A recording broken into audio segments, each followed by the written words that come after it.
Hey everyone, Anthony Fantano here, internet's busiest music nerd. Hope you're doing well.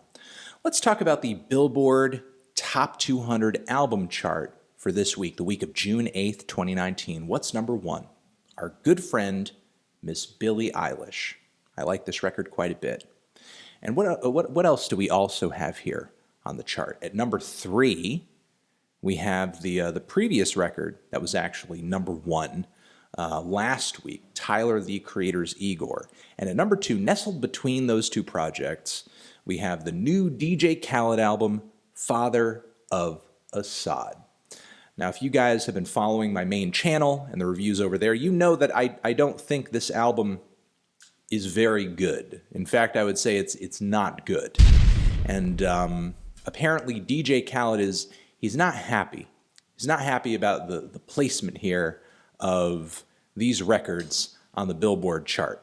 For a while, I would say for at least a day, there were some rumors of, hey, DJ Khaled's mad that his album didn't get to number one. He's mad at his label. He's mad at the world. He's mad at the whole music industry. Oh, no. And so then apparently he also went to social media to confirm these rumors.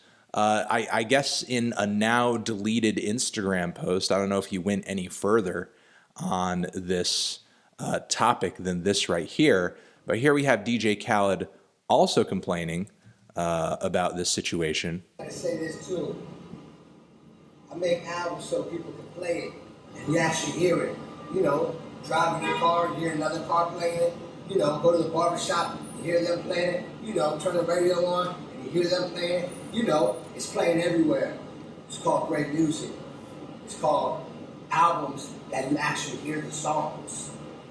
Not no mysterious shit and you never hear it. On your dome. Ooh. Apparently, the albums that beat DJ Khaled's album in the Billboard Top 200, they're not real music albums that people are hearing. They're mysterious albums that you never hear. I mean, it couldn't be that we're talking about albums here that are predominantly killing it in the streaming world. Granted, that's also the case for DJ Khaled. You know, his albums get quite a few streams. But these albums would not be beating your album's ass if they were not being listened to. People literally have to click on them and voluntarily listen to them in order for them to beat your record. This metric of, well, if they're playing it in the barbershop, the album's gotta be hot. That's kind of an old way of looking at things. So DJ Khaled is mad. He's not happy. He doesn't like that his album didn't get number one. And my question is, what's wrong with number two? Has your mediocrity not taken you far enough? Can we actually let artists climb up to the top of the chart who've actually put quite a bit of artistry into their record? Can we not let the creative and cutting edge and unique production on the new Billie Eilish record shine above your focus grouped cavalcade of rappers that you lined up according to how popular they are on the internet? Can we not let the concept of Tyler's Igor shine? Can we not let the creative production on that record shine too above the DJ Khaled album? Khaled's indignant whining and complaining here is disgusting. And all it really shows at the end of the day is how out of touch he is.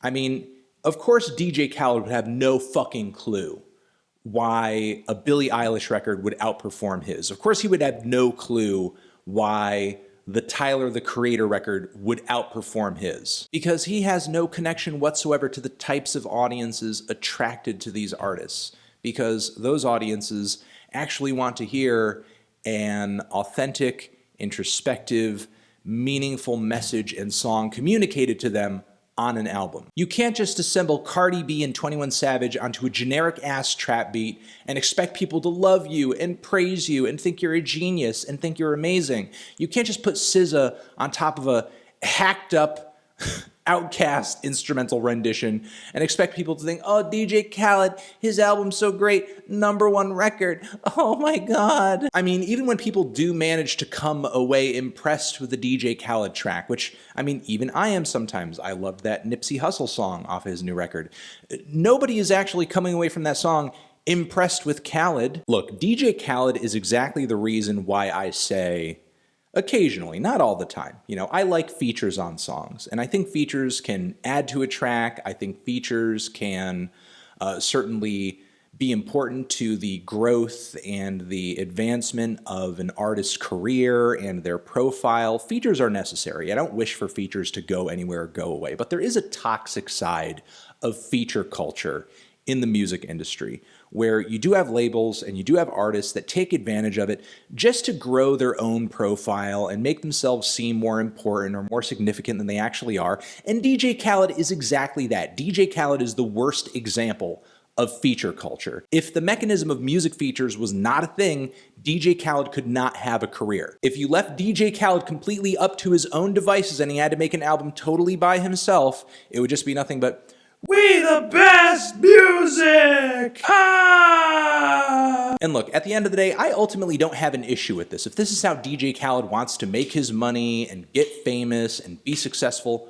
go for it. If that is all that he was doing, I honestly would have no reason to say anything that I'm saying right now. But if you're gonna get on social media and get pissed off about how your album isn't #1, and then simultaneously demean other artists who have actual talent, artists who you would need to come onto your record if you wanted to make an album. Look, if DJ Khaled wanted to make a record and Tyler and Billie Eilish were his only options for guests on that album, yeah, he would have to invite them on because he can't make a fucking song by himself. I'm sorry, this has kind of devolved into a bit of an annoying rant here, but I just think DJ Khaled is completely ridiculous, out of touch, and living in his own reality, sadly. Really, that's the only reason that he would say something as preposterous as, oh, I make music people actually hear and people actually want to hear, not a mysterious album